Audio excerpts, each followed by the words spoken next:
And there's going to be a very exciting panel discussion on continuing the theme of perception in AI, and specifically, in terms of the implications of the various applications that we potentially see for India. And we've got an extremely stellar panel who will hopefully discuss some of the issues involved. But before introducing the panel, I would first like to introduce the moderator for the panel that we have today. I'd like to call upon Venkat Padmanabhan to come on stage, please. Venkat is a researcher at Microsoft. He's been with us for many, many years. And he's a recent winner of the Shanti Swarup Bhatnagar Award, which is the preeminent recognition for research work done in India. And I believe it's the first time that someone from outside academia, as in an industry person, has won the award. He's also a recently anointed ACM fellow and has been a researcher with Microsoft Research for a long time. And I'll leave Venkat to introduce the panelists and kick off the discussion, and hopefully we'll have a very entertaining next 1 hour. Venkat, over to you. Thank you, Satish, for the generous introduction, and also for the invitation. Thank you to Professor PJN and others as well. And I think it's really interesting to do this panel right after a fantastic session we had, where we had a great set of talks that at least I found very educative, and you will understand why I found it educative in a couple of slides.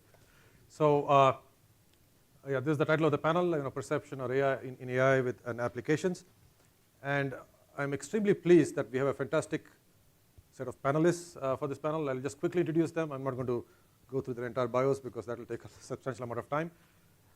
Victor Bell is a distinguished scientist at Microsoft Research, Redmond.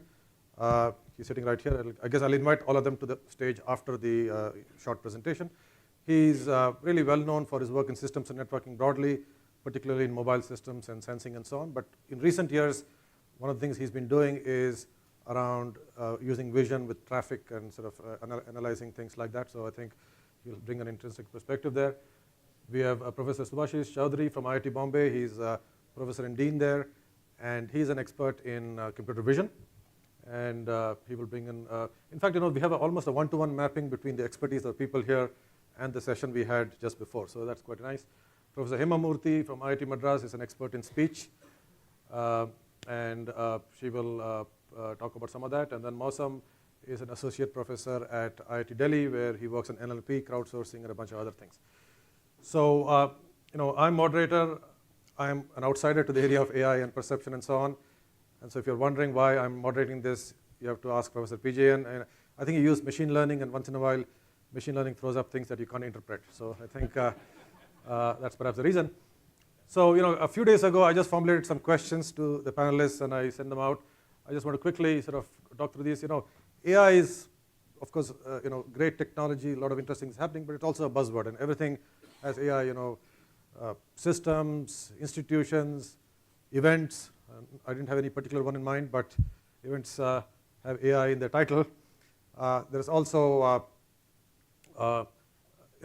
generally a lot of attention. So the question is, what does AI mean for each of these panelists? I'd like them to sort of just quickly tell us that, and then talk about a particular technical advance in any area of AI or perception that they find very interesting, something that's sort of right around the corner. Maybe in the next few years we will see it, and then talk about an application that would be enabled by those by that advance or advances like that. We've heard about self-driving and so on. Certainly in India, in the Indian context, that seems ways off. But just a few weeks ago, I was on a panel at a conference called CommsNets, and we had a panelist who was actually a 14-year-old kid. He founded a company called Ati Motors, based in Bangalore, that does self-driving electric cargo vehicles. So it's in confined environments. He actually founded it when he was 11. So I think he's been 3 years in. And we were joking on the panel that self-driving in India is not happening in our lifetimes, but we don't know about his lifetime. Maybe it will, right? He was only 14. Then I think an interesting question is, and maybe the question I asked during the speech synthesis talk was inspired by that, which is in a lot of these cases, one approach is just throw data at the problem and try to find patterns and learn that way. The other is to model the system and understand it, and then use data to augment it, so you have much less need for data, and you have a more understandable, hopefully more robust system. I don't think we are anywhere close to finding the right balance and understanding how to combine these two, and it'll be good to sort of get a perspective. And finally, for all the hype and all the expectations around AI, I think there have been some failures. Like, for example, IBM I had a big contract with the MD Anderson Cancer Institute in Houston, the US, canceled. $60 million, $100 million contract because their Watson technology didn't work or as advertised. More recently, Apple's Face ID, which is very good. It's quite good. But people, there's a Vietnamese small company that created a 3D printed face mask that could fool it, right? So in some sense, there are things that do fail, and it'll be good to know from the panel again, what do they think is perhaps poised for failure rather than success? Just to give a little bit of framing for some of this discussion, there's this well-known sort of Gartner hype cycle for any technology where you start off with rapid innovation to the point where expectations go sort of way through the roof, and then reality sinks in, and sort of there is a sort of a reverse trend, and finally you settle down to technologies that mature and are in production, right? So it'll be good to understand where various aspects of AI and perception are here. Gartner themselves have an answer to some of these. They have things like deep learning, things like artificial general intelligence are at a very early stage. Conversational user interfaces are further along. Deep learning, according to them, is at a peak. And virtual reality is in production, which is true. It'll be good to hear from the panel sort of where they think these things lie. So with that, I will introduce the panel. These are again the questions. Just one note about the questions. After I sent these questions out 2 nights ago, I got various reactions from the panel. A couple of them said, tough questions, deep questions. A couple of them didn't answer, so I think they were left speechless. So I think I'm very glad that I'm the moderator and not a panelist, because I wouldn't be able to answer these questions myself. So I'm happy to ask them, though. So with that, I would request the panel to come on stage, and we can get started. So yeah, the format is we'll have each panelist do a quick, maybe at most 5-minute presentation, and then we'll open up for discussion. So I think the sequence, maybe we can do the 3 perception tracks. So maybe Subhashis, you can start, then maybe Hema, Mosam, and then Victor. Good afternoon. It's as I said, I think I was one of them who commented. So I'm not speechless, definitely, but I must say that this is a difficult question. What constitutes AI or machine learning, whatever? There's some kind of an attempt to say that if you have like a data-driven approach, then it's like AI or something. I don't subscribe to that because unless we have data, there is nothing there. So what we are processing, anything like digital signal processing, vision, you have the data to start with. So that cannot be the actual definition. So then I thought, what's actually the AI? There's possibility, like, if you go back, for those of us who are from the the prehistoric days of not AI, we had certain things called non-parametric analysis of data. Okay, so as opposed to model-based analysis. So what happens here in this particular case? My understanding is that you have so many nodes, so many other things. So actually, you do not have a specific model. So you put them in, and then you try to come up with certain kind of a decision process. Okay, so it is. I would classify it as some kind of a very, very large scale, and in a statistical term, when you say that something is a very, consistent, I would say, like, statistically these terms are used, consistent, efficiency, and other thing for an estimator. So these are, in that sense, I would say something which is more of that kind of an estimate of whatever the regression or certain things that you are trying to do, a decision process. That's probably what I would say is that the definition. Now coming into that, what is the thing that really excites me is not the application on what, coming from, again, from a different kind of background. I would say the thing that I'm really amazed that, when we were told solving as an inverse problem, ill-posed problem, how are you actually able to do this kind of stochastic gradient descent or something like that and learn so many, weights, which normally, if you are looking at a standard kind of a, parametric estimation problem, we would just wave our hands and say, no, we cannot do it. So I think the true beauty of all this kind of deep learning and others is actually able to solve that problem, and the rest of the thing just follows. I think that, once you're able to do that, of course, there are occasional problems, certain thing collapses and others, but in general, if you can do it, I think that's really a big achievement that the AI community has actually given to us. The third thing is that application domain that is right for disruption or a quantum leap. I think one of the things which probably is ready and they're already doing partly and is really something which is seeing the benefit is different kind of logistics analysis. Those who are in the logistic IEO kind of setup, like your management of different kind of resources and others. I think they're already doing it and they're really getting the benefit. But coming from the computer vision community, what I would think that something that would be the game changer, which has not happened, is if you consider computer vision or image processing in 1980s or something, when it was, or 70 or even 70s, which it was actually stuck, it was not moving. And the thing that actually helped it move and which made it like multi-billion-dollar industry is the medical imaging. Okay, so all these CT, other things, so many other things, that happened and associated computational pathology, other things. So we have not seen anything happening because recently I heard that one of these machines has actually learned to find out some kind of, I think, X-ray plates much better. And somewhere I also get some kind of a comment that Jeff Hinton said that, oh, now you don't need to train this radiologist, which I don't know what is the context, doesn't look right to me, but maybe I should not comment on that without knowing the context at which he said. But it's appeared somewhere in the Davos, I think, which is happening right now in the World Economic Forum, that unless we are able to move it to the medical imaging forum, okay, of course it's a risky thing because someone's life is involved. I don't think we don't see the real transformative business opportunity in making AI good, particularly in the imaging and computer vision area. Then combining the domain knowledge and human intuition, what possibly I would say that, in my opinion, that makes AI something different from human, because at some point in the morning this question was raised about singularity and other aspects. I would say that, see, the two things AI cannot do, or probably not in next 50 years at least. One is that it cannot dream, okay? And the second thing, it cannot philosophize, okay? So unless you are able to dream, okay, or certain thing which is so intrinsic in us, I don't know whether the cats and dogs they dream, but I think they may. But at least for human being, there are certain things beyond computation, beyond just perception. There are other things, that's what I mean.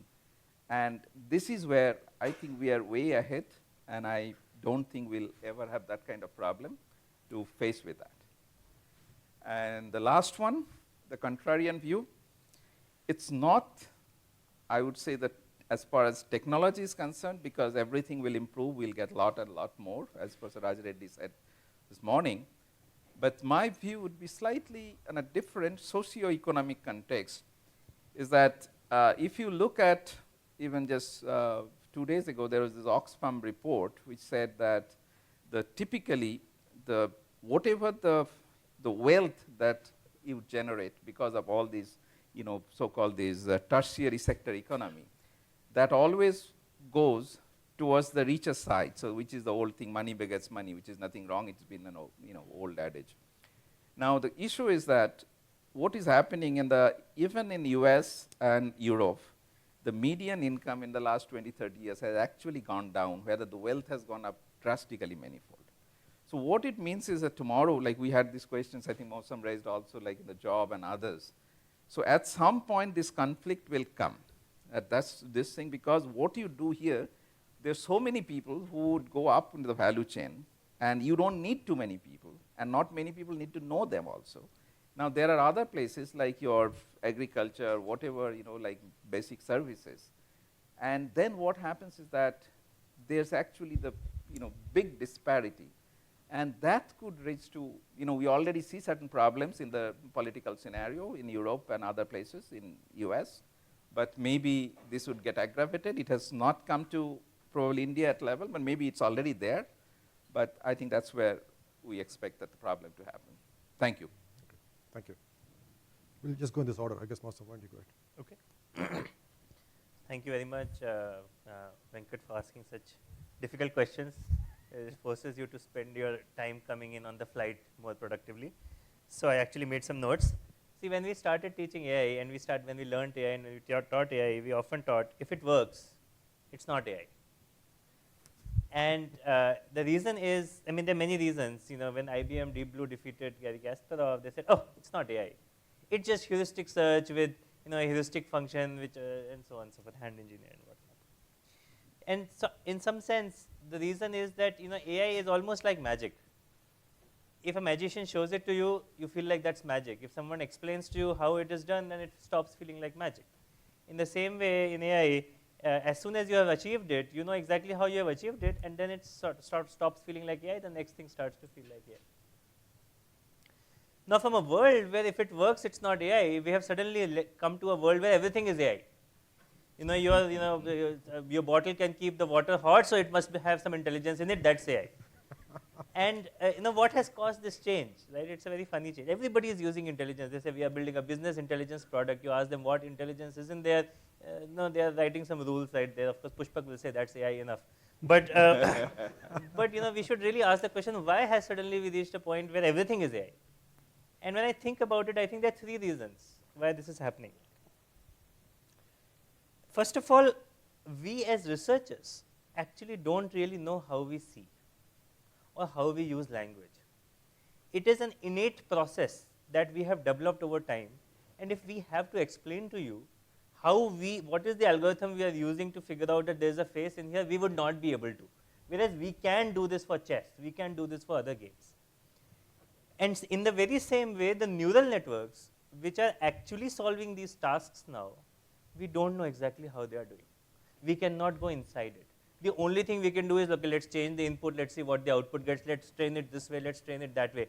So we are also treating neural networks as some kind of a box, a black box. Not exactly a fully black box, we can do attention and whatnot, but it's some kind of a black box. So the magical element of AI, even for the researchers, has been retained in the modern world. I think that is one reason why AI is becoming such a hype. The second thing is it is moving too fast for any of us our speed. And I don't have to preach to the choir that every day you have many more archive papers that you need to read, and of course you can't read them. So it is moving exponentially fast. And finally, and extremely importantly, it is touching the common man. A common man can talk to Siri or Cortana, a common man can see the benefits that they will get. So AI, instead of being in maybe the AI chess players would talk to AI agents, but now a regular human being, everybody who is not doing anything very sophisticated also is talking to AI. So all of these three factors are coming together into the hype that everything is AI. So I think the question of what is AI is actually incredibly important. And of course, I teach what is AI for 4 lectures. So I will just say a couple of things. To me at least, AI is the problem and not the solution. We define the problem, and any kind of method can go into it and become the solution. Okay? But it is a problem that definitely looks too hard to solve, so the moving goalpost point still maintains. But at the same time, it should have some pragmatically, it should have some features. For example, it should be robustly able to generalize across unseen situations. It should not, for example, be fooled by a huge white-looking truck, or it should not be fooled by some small permutations in data, and so on and so forth.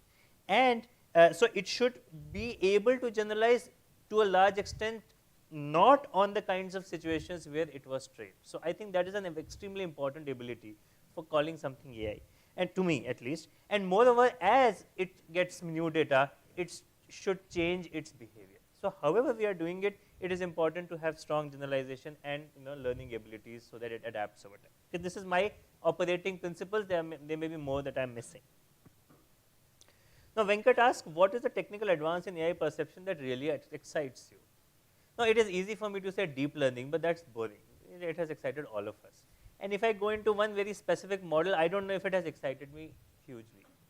So I will take a step back and I will say there are some papers that are coming out in the last year or two that have really excited me, because while the deep learning is revolutionizing the field, there are people who are introspecting and asking the hard questions of what is it that the deep learning is learning and what is it that it is not learning. For example, there are papers which say that if you give an adversarial noise, Professor Raj Reddy also talked about it, if you give adversarial noise, then suddenly the machine gets completely fooled, and humans will never get fooled. This was also not only true in vision, it is actually also true in text. For example, Percy Liang had a fantastic paper on question answering. You change just one word, it does not substantively change the meaning of the text, and now the answer becomes completely different. And similarly, I read one paper which was very exciting to me.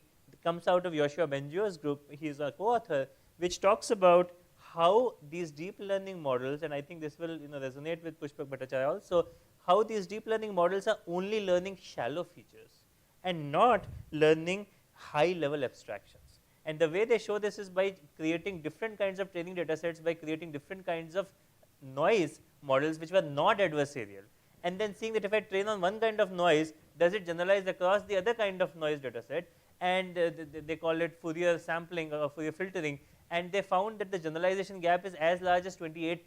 So that is the loss in performance, which is huge.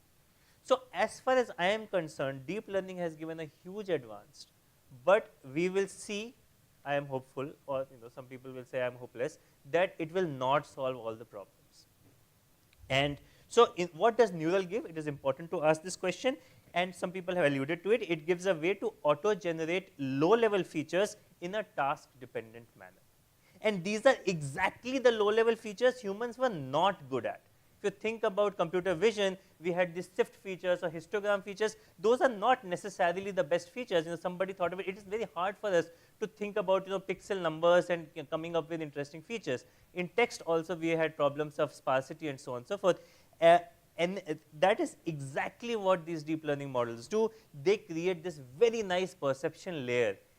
But on top of it, I feel personally that the deep learning models actually are falling short, and the more we do these kinds of experiments, the more we will find that there is more that needs to be done.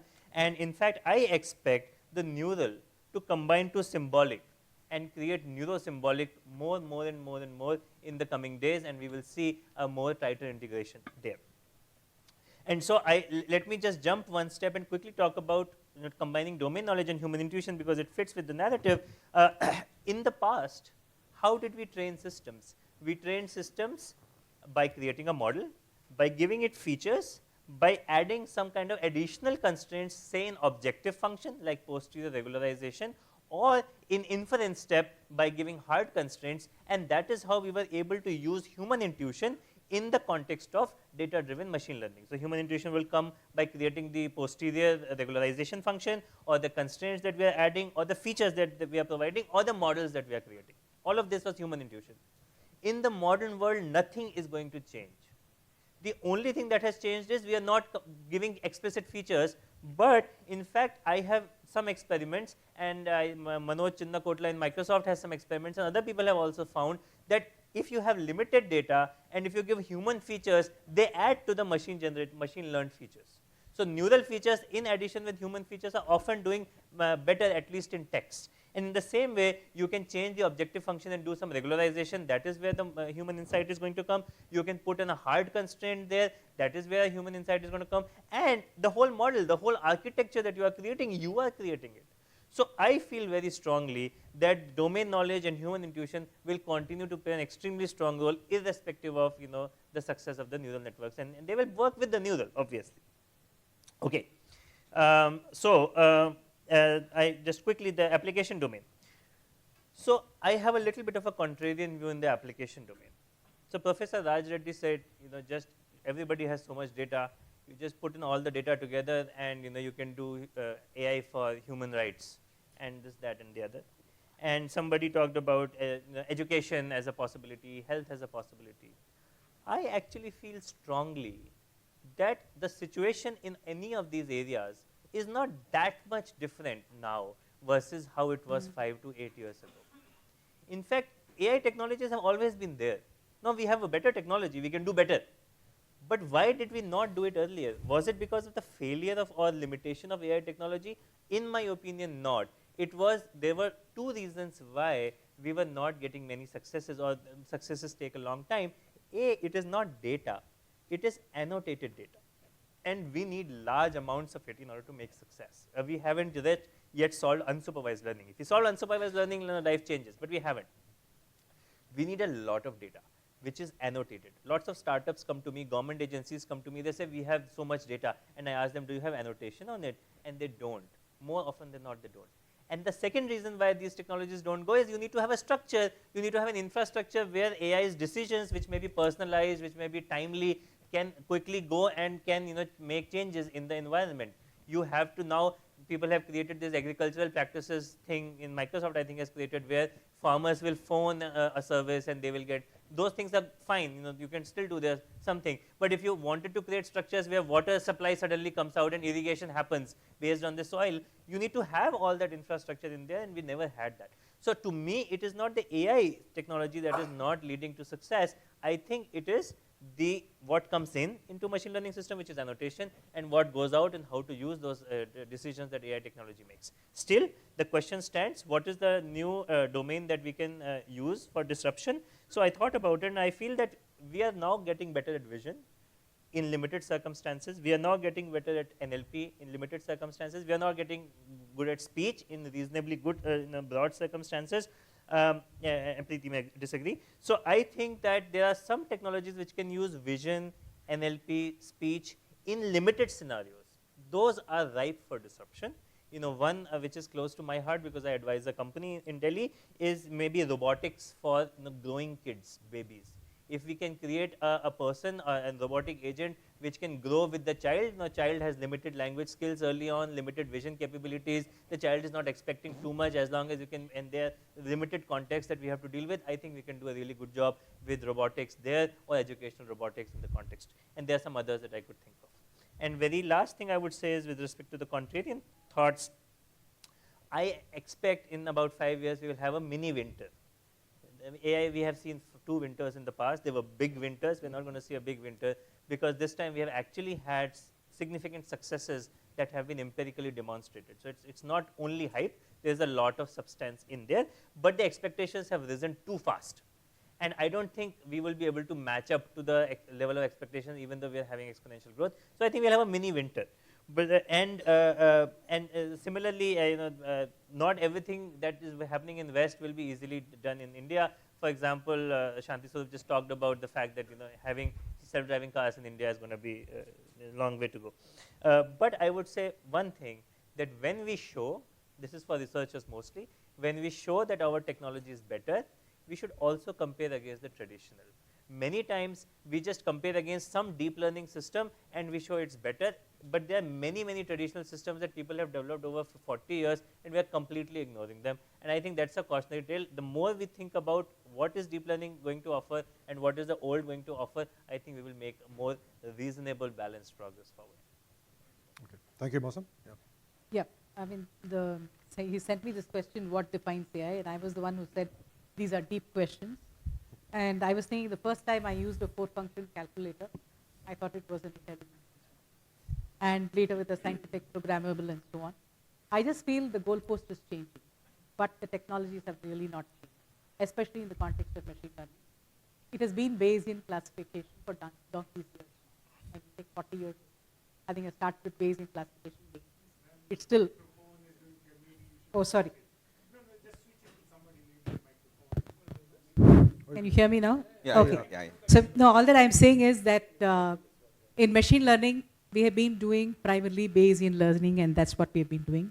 I'm one of those coming from the language community. I do believe in what Chomsky says. He says language is kind of hardwired. There are certain things that are hardwired for language, and somehow we are not exploiting that in any of the machine learning systems. So this is something I hope to see in the future. We have some examples, as somebody was saying, using intuition or using symbolic for that matter. I think it's going to make a difference. And I feel differentiators, humans, and we've always been talking about, fortunately we say AI and not I. We are quite unpredictable, whereas machines are too predictable for that matter. Let me give you a similar answer. And we consume 25 watts of power, we are 1.5 kilos, and a deep learned system is nowhere near that. We must remember that an utterance takes very long time, too much power to recognize. And another thing is, I don't think we are purely digital systems. I personally believe that we are analog and digital. There's something that's happening there where it reduces the consumption in terms of power. And we need to understand perhaps neuroscience or whatever, what is the unit of a message? We still don't know it. You know, I feel when you go to a lecture and say, what did the teacher say? You will never be able to say verbatim what the teacher said. You can only give the message. So basically the sentence level, utterance-wise classification, I somehow feel it's so artificial the way we do it in speech recognition today. And so this is something that representation is somewhat noise lossy. We're not doing that. And I would feel that is what will be real AI for me. And technical advancement, I must tell you, you know, for 30, 35 years ago when I started with speech, I never thought we will reach where we are today. I remember working with one single waveform, which I couldn't even hear. I know from there we've really come a long way. And I work with a lot of people with disability. And now, you know, we're able to do workshops for the visually challenged. We train them in Office and internet and email and everything. And they're so thrilled because suddenly the whole world has opened up for them in terms of the internet. And for me, more importantly, since I work with Indian languages, we have 13 Indian languages and people can read their documents in 13 Indian languages. And working with speech synthesis, we found some very interesting things. That what we would do is all our Indian language websites have Indian language and English. And then when we got the visually challenged people to use it, they said, it's not speaking English properly because we had used an American English. So now we have 13 flavors of English. You know, you have Bodo accented English, Malayalam accented English, and so on for all these people. So that is something that's going to happen. And especially another thing was with cerebral palsy. It's so amazing what we can do today for people with cerebral palsy. I remember this 18-year-old girl for whom we built a switch with which she could communicate with the computer and it could speak for her. And she said, oh, it's so fantastic now because I can browse whatever websites I want. I don't need to ask my mother. I don't need to ask my mother to articulate what I'm showing on the chart. And this is something that, you know, when you work with these people, you really feel here is someone for whom the technologies will really be disruptive. And another thing is, of course, we've still not reached there in terms of making you know, real technologies work. I feel brain-computer interfaces is something that we need to work with, especially for the motor challenged. This is something that I think we will get there. I've started they said, what are you doing in this particular domain? I've started looking at EEG signals to see if we can build simple brain-computer interfaces for people.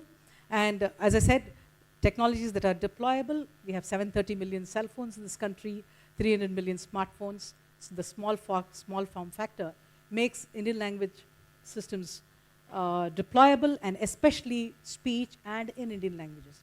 And for those of you who do not know how many Indian languages are there are 1651 Indian languages. And there are about 30 Indian languages that are spoken by more than 1 million people. And there are at least 10,000 languages spoken by at least 120 languages are there spoken by at least 10,000 or so people. And this is something that we need to do. And there are dialectal variations on all of this. So I just feel, you know, speech is really ripe to deploy these technologies. And we're already seeing this. And especially in the Indian context, code mixed, code switched. Somebody already talked about it in the morning. It's very common. Code mixing is very, very common with us. Code switching is again another very common topic. None of these systems will ever work with this. And the important point is for speech technologies, I do not need anything more than the feature phone. This is something that we need to look at. And some dreams for the future. I'd like to see examinations change. I don't know how many of you have kept track of this. I keep track of this. I've done the Standard 10 examination enabling children to pass. I must tell you, this number of suicides at the Standard 10 level in our country is very, very high. And I think Jawahar, right now, whether he's here, he has the scanning system which can actually scan your answer script and actually give you credit in terms of marks and so on and so forth. Then why do we have to have a Standard 10 examination once in 3 months? We could have it once in 3 months. People could take the exam whenever they feel they are ready. I mean, I would like something like this happen. Of course, we have to take, the other thing is we have to change the way learning happens. That's important. AI, yes, but for the immediate people where 10th standard certificate is something which will enable me to get a driver's license, a peon's job, I think we can make technology that will work tomorrow, in my opinion. Okay? And using domain knowledge, I must tell you this. In fact, we are working with speech synthesis, and I'm looking at using this code mixing as a speech synthesis paradigm. It's not there. It's very common. For example, a word like mehnat in Hindi. conveys much more than effort. This is something that we need to understand, and we code mix because of that. And that's something that I would like to see, whether in speech recognition or in synthesis. And contrarian thoughts, we've already started saying speech recognition system must become sensitive, and they should ensure that, it understands the person's emotion and so on and so forth. In the process, the system can become emotional. I hope when a lighter vein, it does not develop an ego or pride like HAL 2001 in 2001 Space Odyssey. Thank you very much. Thank you. So I don't know how much you want me to. Can you hear me? Okay. You want to leave some time for discussions, right? I could, but it was very interesting to listen to all of you. What is AI for me? I wish I could have a DNA in which I could train, which would tell me what AI is. But everybody tells me that you need more data for it, so this is the data that's coming. But joking aside, I actually, every time I ask a question like that, when the system is not working, the answer always is we need more labeled data, okay? But let me set that aside for a second and just say where I'm coming from. So I don't actually work in any of your areas. I work in the systems and networking area most of the time. But I was fascinating. I was in sabbatical I spent 6 weeks in London and 6 weeks in Paris. I was with my wife. I was walking around. I was fascinated by the number of cameras that were there. And then I sort of dug a little bit more and found that there were 20 million cameras in Beijing itself. And of course, in London, there were more than 1.5 million cameras. So really, this was extending, and New York has the same issue. So I sort of thought to myself, what the heck is happening here? You've got all this video coming in, and nobody's looking at it, right? And we always look at this video after the fact when something bad happens. There's a terrorist or there's something, and you go back and look. And I thought to myself, hey, I was in a stage in my career now that I could just, not worry about any of that, any of the sort of like day-to-day thing. I'll just go after this problem, which is sort of to see, can I do real-time analytics on the live streams that were coming and then predict things beforehand, or alternatively, raise alerts when they need to be raised as opposed to after the fact. Use these cameras for some good here. Now, as I thought about that, what it turned out was it was more and more, so there were a lot of this PII issue that come up. I don't know about, I can't say how much of it is enforced in India, but it's definitely enforced in the US and also enforced in Europe. So it becomes very hard to actually work with these systems without getting rid of the privacy thing. So from that, I discovered something else. I discovered that there was this initiative in Sweden called Vision Zero. I don't know if has anybody heard of that initiative? Okay, well, there's one hand, that's cool. Vision Zero was started in 1997, and the idea was, I think it was mentioned, the last speaker, I apologize, I don't remember the name, but the last speaker pointed out 1.3 million deaths, fatalities that have happened. And so the Vision Zero idea was that we want to get all these traffic incidents and fatalities to zero, deaths to zero. It's a pretty significant thing because it's not the 1.3 million that is the number, it's 1.3 million families, and that has repercussions on the economy and society, and it just has a ripple effect across the board. So now this was a case that I could actually work on, which was sort of like, this was not a PII issue, this was about transportation, accidents, and things of that nature. The idea was many, many cameras are there in many cities of the world, in every intersection actually, and then they're looking at the traffic, right? And so the idea is if you actually detect some near misses or you detect fatalities, then you can potentially go and fix those things. Like you can try to have different traffic signals, you can extend the roads, you can have pedestrians, bicyclists, all that other stuff. So I went after that problem, and so far we sort of have succeeded in actually deploying this in Bellevue. Now, in doing that problem, it's a systems problem, right? It's a systems problem, but it's also a vision problem. It's also an AI problem. Now, what I've discovered in my life again and again, that the stuff that works in the lab does not work in real world. And I've discovered this multiple times over in multiple products. So when every result that I see, I take with a grain of salt, because I think that when I actually go and implement it in the real world, I'll find 20 different things that'll cause the problem to happen.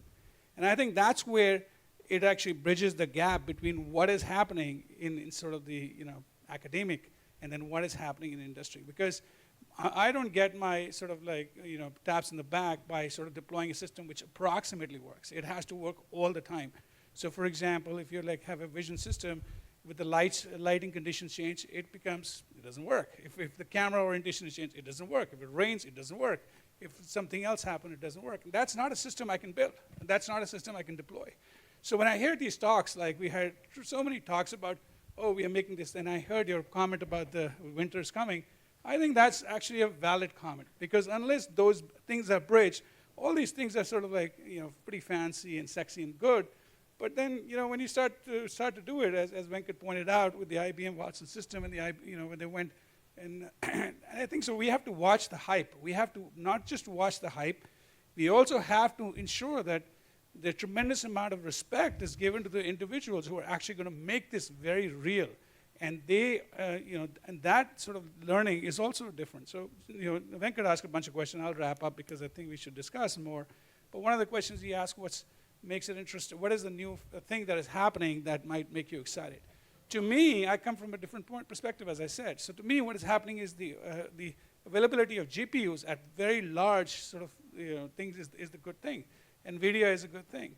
Now, without that, we would not be able to do much. But even now, GPUs are very expensive, right? So for example, if you go to cloud and sort of try to use a GPU, you can't afford it. You can't build any of these things because you'll need substantial amount of money. So now, one job becomes is, can we actually go and reduce the price somehow? And you can. We actually showed, I actually gave a talk just before I came here to Satya, and I showed him that if you want to take a live stream at you'll have to pay $1,000 per year. Actually, it was more than that, about $5,000 per year per live stream. That's the amount of pay if you take the current GPU conditions. But then if you apply many, many, many techniques, you can actually bring it down to $5 per year, right? Now, if you make that substantial leap, then you suddenly have something. And now when you have something, you can actually deploy it. Once you deploy it, you can actually start to fix it. So I kind of sort of leave it at that by saying, I would say that video is not the only thing I actually am looking at. We are looking at, we do things with live gaming. Gaming is a huge deal. People have a really good time. We actually shipped a feature called Hype Zone. You should check it out in Mixer. If you type a Mixer Hype Zone, you will see what it is. It's quite cool. And it's all based on vision and AI. And I also work on networks and see how we can use AI to actually improve the networking. Now, there's a big point about availability. When you have dependence on cloud and when you have dependence on machines, they have to be up. For example, if you build all these AI things and they go down for a little bit, then you're screwed. So can we use AI to actually predict failures before they happen? And if you can predict the failures, you can actually have mitigation strategies in place so they can keep it up. Now that may not sound very, very cool or very interesting, but it actually is one of the most important things you can do. Because your dependence on these systems is becoming so much that if they go down even a little bit, that it won't work.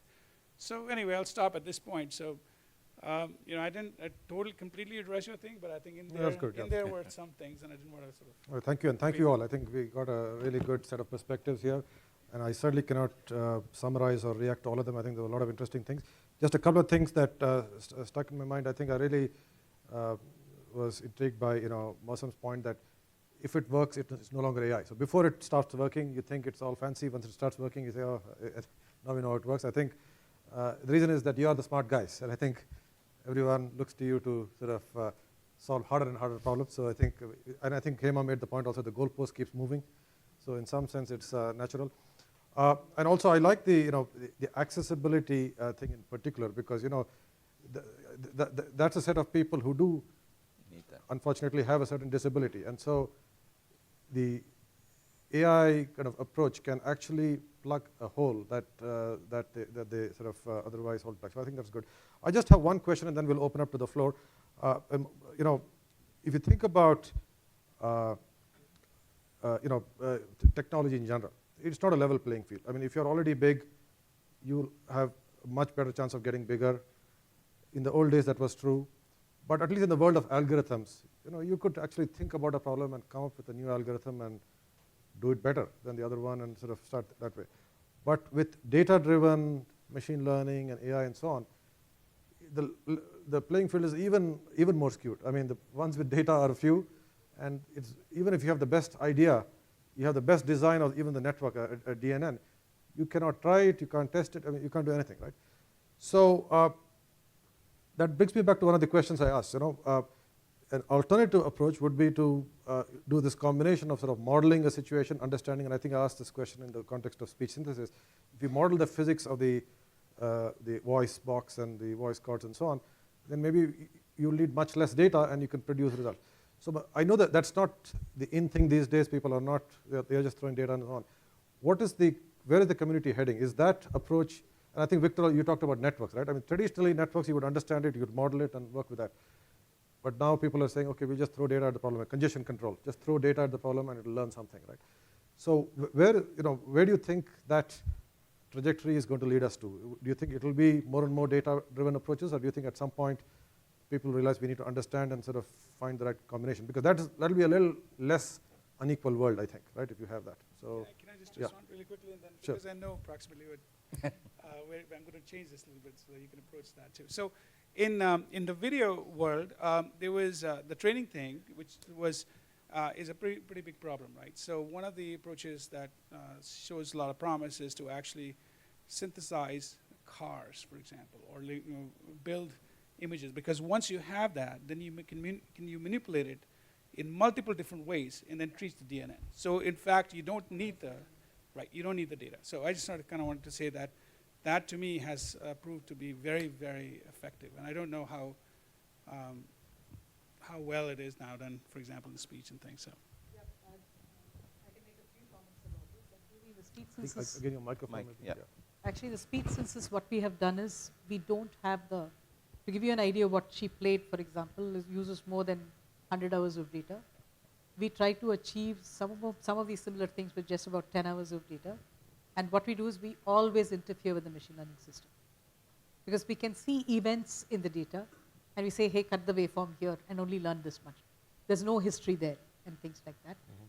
And that has helped us quite a bit. So you interfere with the machine learning system to some extent. Another thing is people always talk about label data. I must tell you, in the Indian context, we have a chalta hai attitude. So labeling is never accurate. Okay? So one of the things that we first do is, given the waveform and the transcription, we try to see and verify whether the labeling is correct or not. Of course, we use machine learning for it. Then we cut the waveform wherever the labeling is not correct and things like that. But most importantly, all these, we know from speech production that how the speech is produced, and that's what we use in the machine learning algorithms. We have been able to interfere with it a little bit, but it's from necessity, because we don't have that much data to train the deep learning. I see. That's what we do. Interesting. But domain knowledge is used quite a bit.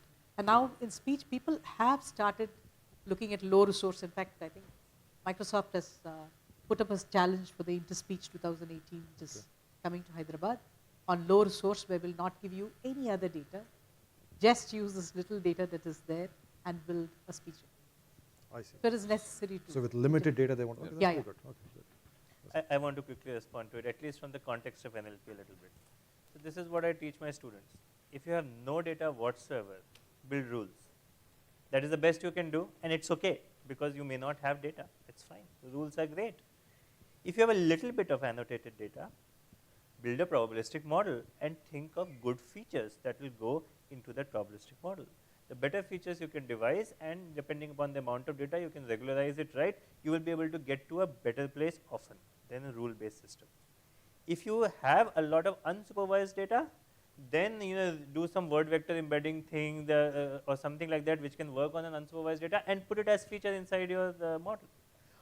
Then if you have a little bit more data, you build a neural model, and then you add all the features that you had devised in that neural model, because now the neural model is getting useful because you had at least a minimum amount of data that you can work with.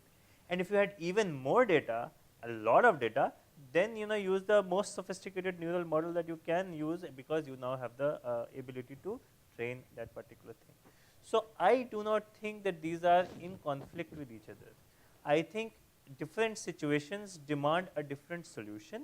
Whether we have data or not is not what we as computational scientists can control.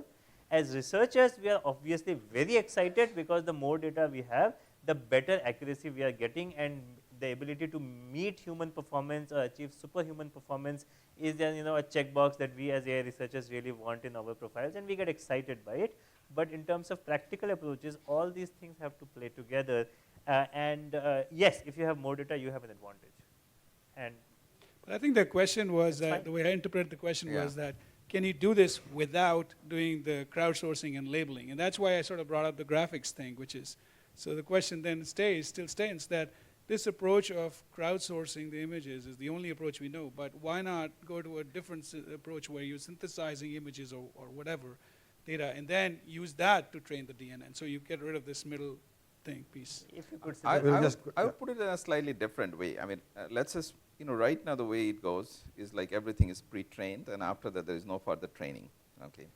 Now, on the other hand, if you go back to the earlier days, like the way your modem, those whatever the earlier days modem that used to work, you have certain like decision feedback, your kind of a system which would actually keep on updating, even though it has certain LMS algorithm built into that system.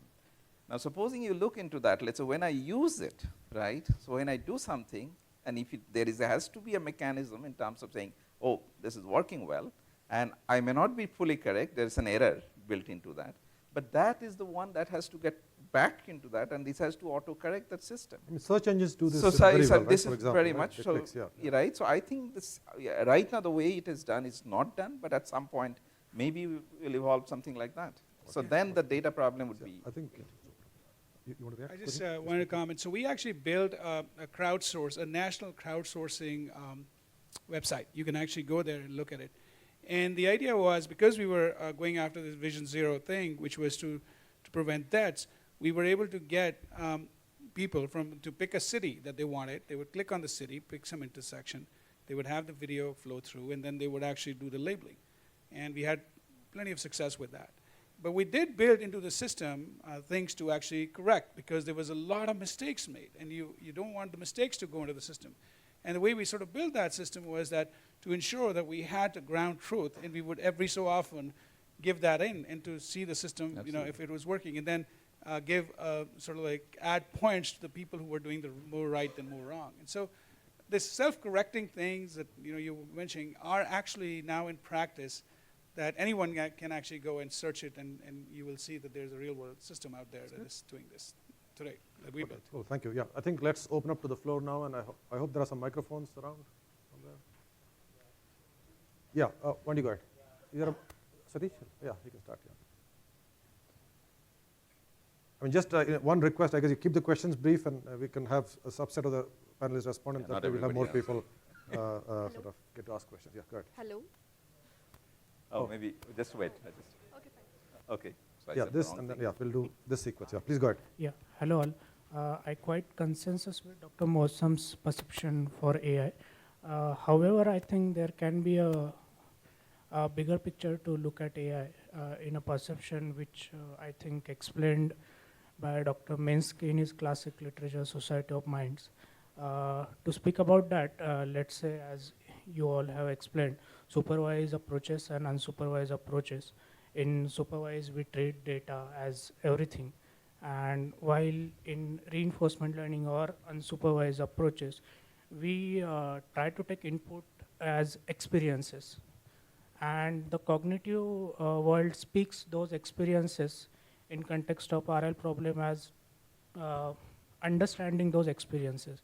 So our understanding will continuously evolve. Though we are perceiving the same experience, the understanding is evolving with time. So can we say that the unsupervised approaches and the supervised approaches can be cleverly put together by the philosophy of Minsky, will enable a truly intelligent system rather than looking at these approaches separately?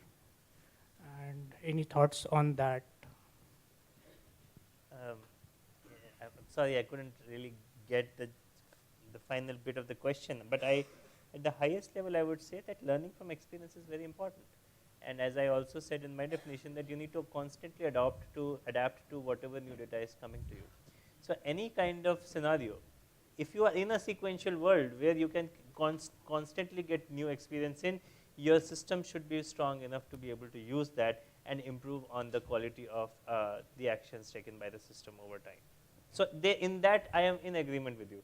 I was unable to make the connection of how this is at par with putting unsupervised and supervised together, because the experience also is in some ways is giving you some kind of supervision. Within supervision, actually there are lots of layers. So there is fully supervised, there is weakly supervised, no, there's semi-supervised, and there's weakly supervised, and there's distantly supervised, and there's indirectly supervised, and then there is, you know, unsupervised. So there also we have thought of lot of spectrum, and whatever kind of supervision we have, we should be able to use it via experience. In that, I am in agreement. But if there was some other part of the question which I couldn't understand. Yeah, I think we can, take further follow-up offline. If, unless someone has a reaction, we just move on to the next question. Just one thing, please do introduce yourself. Yeah, myself Kishori, and I'm a PhD scholar here at IIIT. I'm working in NLP domain. So my question is like, when it comes to vision and all, finding the patterns using neural network, neural network, and solving the problem is becoming, means it became easy, and most of the problems are like we have solved, we can say that. But when it comes to NLP, when capturing the deep semantics of it, and as Pushpak sir told that ambiguity at various level, capturing those levels. So when it comes to like, you know, again, deep learning and all, it becomes, I feel it becomes difficult to capture those automatically in the black box. So in such scenario, the papers like attention-based model and all, like, is there any future, or maybe, means I just want to ask that question to the panel, that is it going to solve the, solve the problem of deep semantics, finding the deep semantics of the NLP at various levels? That's the right question. NLP. I think you will disagree that vision is solved. I think I mean, I did not researchers comment. have disagreed. I was Not looking at solved Jawahar. compared to I was looking at Jawahar. I think one would give it to you that the amount of impact deep learning has had in speech is humongous. The amount of impact deep learning has had in vision is relatively less but still huge, and the amount of impact deep learning has had in NLP is even further less, and one would not even classify it as huge, at least in my personal worldview. So I give it to you there. I think your question still stands. We don't know the answer of what is going to solve NLP. At least I can't answer your question. The only thing I can say is that there is something fundamentally different about language compared to speech and vision, and that is that our input is already a symbol. Whereas in the context of speech, it's a signal, and in the context of vision, it is still some kind of, there is a more lower level perceptual input that is coming inside. Because the language input itself is a slightly higher dimensional object, deep learning has had not that much success, but it has still given us something. And I think the onus is on us in the future to see what we can gain from it and what it does not have, and would put that together and make further advances. What will that be? I can't answer that. Otherwise, I'll be a million. Whatever. Thank you for elaborating my question in the proper words. Okay, I think there was a any other question question? somewhere. Also, if people have, the title of the panel, I believe, was perception and applications, right? So if you have questions around applications, you have applications in mind that you think are exciting, perhaps in the Indian context, elsewhere, do ask questions or sort of at least comment on it. Yeah, go ahead. Introduce yourself. Yeah, good evening, everyone. My name is Abhijat Vichare. I'm from ACM. I studied AI a long time ago and have been very scared of it. The only kind of a perception that I have really carried about artificial intelligence is that it is supposed to apply computing techniques to all those problems that are beyond what are prescribed by the limits of computer science. That's the way I have seen it. My question is, am I okay?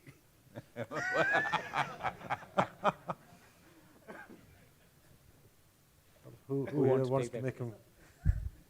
So it's a philosophical question. If you say this is beyond the realm of computer science, then I think most of the computer science people are out of this, because then you are in the complement space. No, I said applying computing techniques Computing to problems beyond computer science. But in that finally, sense. you have, see, your machine is only computing finally. You look at that. So you have to go through that. You may have some other kind of thing, but your basic processor, like I think in the morning we had this one, right? So we had like only addition and multiplication or something. Finally, you have to go through that level if you look at it. From there, how you evolve. So in that sense, I don't think it is nothing computational. It's not beyond computation. If If it's So- beyond computation, we cannot do anything. So I disagree with you completely. I think we have a lot of theory of AI now, the learnability theory and so on and so forth. Also, a lot of other fields of interest, say in theory of, algorithms and so on that are not studied within AI have had a lot of applications. So, and so essentially what you're saying is applying something that is computational to something that is not computational. I think that is not how it works. The application domain gives you a setting, you abstract it out into a model. Now, that model could be a graph, that model could be a tree, that model could be a learning problem, that model could be a planning problem, whatever the model is. That is the first step. Once it is abstracted to a computational model, it is now a computational problem. An algorithms person can attack it, a networks person can attack it, an AI person can attack it with a set of tools and an understanding that they have. Very nice. If anything, I would say that is AI, which is not these other fields. It is that I can prove that the problem is so hard that it is going to be intractable. If I could give you an n-square solution, most likely we will not study it in AI, most likely. Most likely the problem that we are talking about is at least NP, and it's probably X time, it's probably doubly X time, and therefore those kinds of problems are relatively hard because other people are more focused, and some people may disagree with me, other people are more focused with proving about the solution, and we are also focused with proving sometimes, but we are often as AI people more focused with showing value in real or realistic or toy realistic application scenarios or experimental validation, even if we can't prove anything about it. To the best of my understanding, this is the distinction that I can chart out, but not the specific one that you started. I was just going to react There to is you. a- I thought you made a comment that if you can explain it, it's not AI. Did I say And I that? think his point is exactly that. It's sort of like saying that when you cross that realm where you've got enough knowledge in the system where you actually have your algorithms are allowing you to stretch those boundaries that you didn't perceive, that's what he's afraid of, I think. So yeah, I mean, if you can derive everything into a computational thing, then yeah, of course it's a computational problem. I think, we- yeah, the distinction I would make is what I think you mentioned, which is an algorithm, you can prove its correctness, you know that it will do what it's supposed to do. Whereas with these approaches, you can't prove it, but it works, right? I think that's basically perhaps the bigger distinction. Anyway, let's take another question. Yes, Yeah, please. go yeah. ahead. My name is Amit Avekar. I'm faculty member at IIT Guwahati. My question is regarding the monopolies in AI. So data is with only few companies, and the required infrastructure to work with data only few can afford. So in this context, how academia and other small players stay relevant in the research? I would just say one simple answer, limited resource AI is what we need to work with. I mean, and there are other, see for example, at least in the speech domain, for example, we're seeing that it's not just statistical machine learning alone. There are other things that you can measure from the signal, from the production point of view and other things, which you can supply to the AI system, which still makes convergence a lot faster. And we still remain relevant. I think this is a really good question. I'll give you an analogy. So when cloud computing hit and became very big, at least in the US, it was the same problems that the academics were happening, which we have because the scale of the systems were so large, and how do you actually get access to that system, right? So a few things happened there. For example, of course, a lot of pressure was put on the industry to share their computational resources. So for example, Microsoft has research for Azure and allows that. Other companies have that as well. And then NSF stepped in and actually paid a bunch of money to create these infrastructure pieces. So I think your point is actually very valid. And if we are going to go in the direction of data-driven or with the DNNs or CNNs and where you have all this labeled data, then you perhaps have to think holistically about there is a role for perhaps governments to step in and try to help with that. Like I mentioned this thing that we built, which was a crowdsourcing labeled data thing for the Vision Zero project that I'm pursuing, which is data that people, regular people who want to just help are doing, and then this is now available, will be available to anybody who wants to use it. So I think you need more of those things, but I would just say the point is actually valid.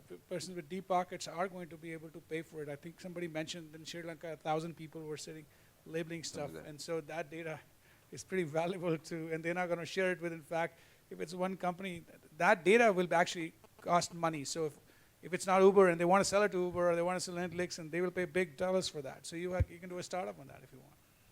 So I think it's a very relevant question. So I think I can tell you from my own experience, when we started doing PhD, you see, today you are talking about this kind of data. In our time, we just wanted some video data. Forget about anything, like something moving or something. We did not have it. Okay, and it seems during that time, DARPA had this special system that they got set it up.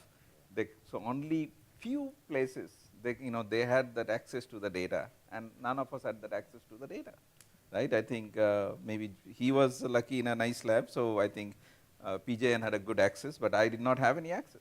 That didn't prevent us from making theories, though. That's true. So I want to respond to it. So first of all, I sympathize with you completely, but I would say this is not a problem of today, as Subhashi said. It's a problem that has been there forever. Ever. It will Right? be there. Ever since I have been doing research, this has been the case.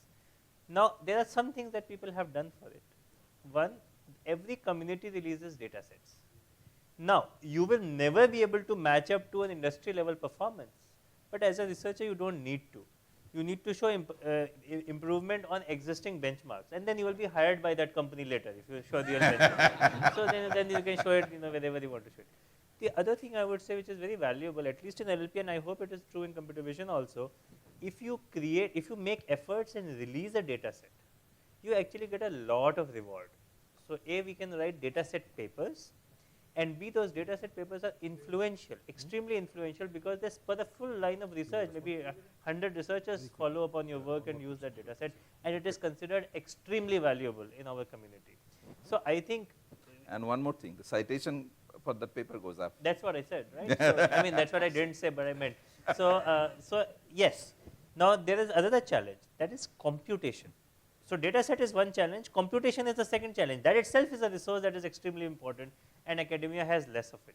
And there I think the role that companies like Microsoft are playing is just phenomenal. For example, I've been very lucky to receive Azure grants from Microsoft. I think Amazon also does EC2 grants.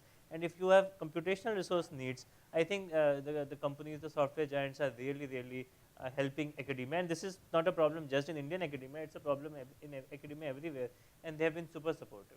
So I think we cannot do much about proprietary data, but I think we can do something about compute, and we don't necessarily need to do too much about proprietary data, because let them win their battles, whatever.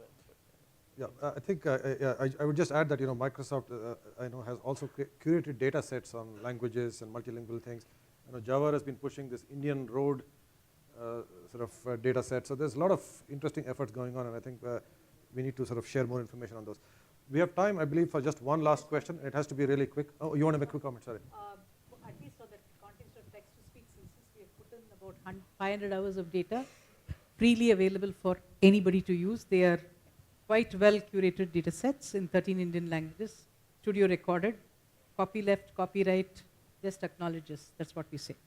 It's free, absolutely free. Excellent. So anybody who wants to work in speech, we have put the entire, and you won't get 13 flavors of English.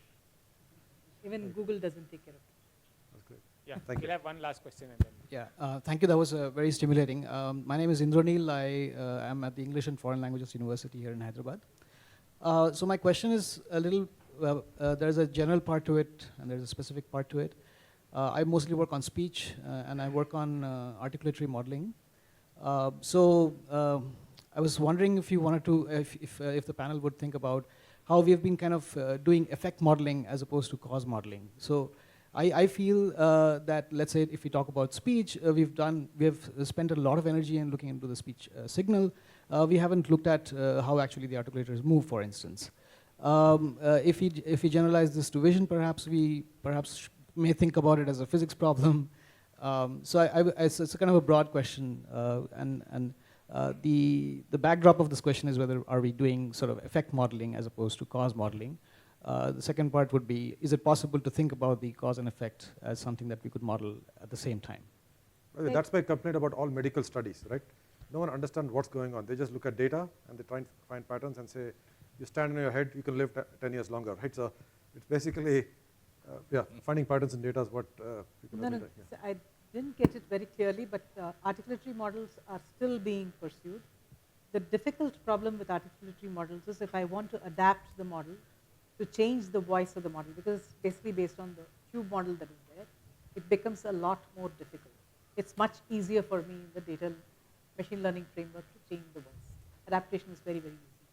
Of course, the number of parameters in the articulatory model is much smaller. We have also done some work on speech recognition with the articulatory model. You can do place of articulation, manner of articulation recognition. Number of parameters that you need to tune becomes fewer and things like that. There are some efforts, not at plenty of efforts. University of Southern California has an extensive effort on this. The CIPI lab has a lot of data sets that they've also put on the web with MRI and so on and so forth. You can actually measure the movement of the articulators and then use that to reverse engineer to build an articulatory model. But the difficult part is getting a good articulatory model, because you need actual MRI measurements. That's the I think I would like to point out that this cause and effect. Typically, for us, as Venkat says, that we are looking finally at what's happening at the end. And what you're saying is that if you want to find out what's the cause model, then actually you have to go for like what in electrical engineering we call it like system model. Basically system identification problem. What is the system behind it? Now, I don't think the AI systems are meant for that kind of a proper system identification problem. So it is more of you have the system, it's an input to output direct model without going into the system, because that's very highly non-parametric, as I said. So that's probably, I think you have to ask different questions rather. So right now, I think the way we do it, we are just looking at the data to the output, whatever the decision process you want. Okay, so I think, we're going to wrap up with just quick concluding remarks. I think maybe I'll just provide some structure to the concluding remarks. So I know you found these questions hard and deep and all that. I'll just make a harder and deeper question. You saw that Gartner chart, which was in one of the slides. They put artificial general intelligence on the upswing. Maybe some MBA just put a dot there. They don't really think about it too much. But just 30 seconds. What shape would it take? I don't think it's going to be DNNs, and it's likely to be something very different. It might happen 50 years from now, 100 years from now.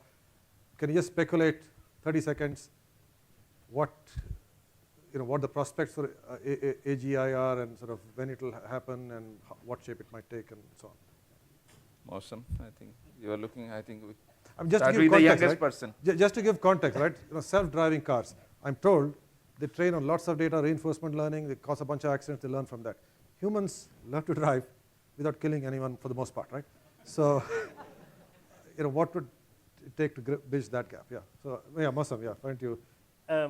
So anyway, somebody's going to kill me if in 5 years we didn't have AI winter. So let me as well speculate about what's going to happen 100 years down the line. Since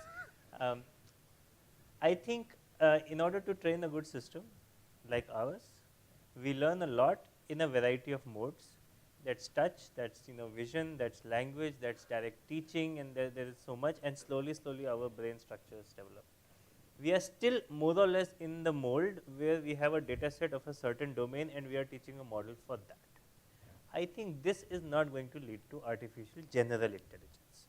For me, general intelligence will happen maybe at some point when all of the data, all of these modes of data are actually coming in sort of concurrently, and neural networks has a strength here. Because neural network works for speech, it works for text, it works for vision, it works for everything.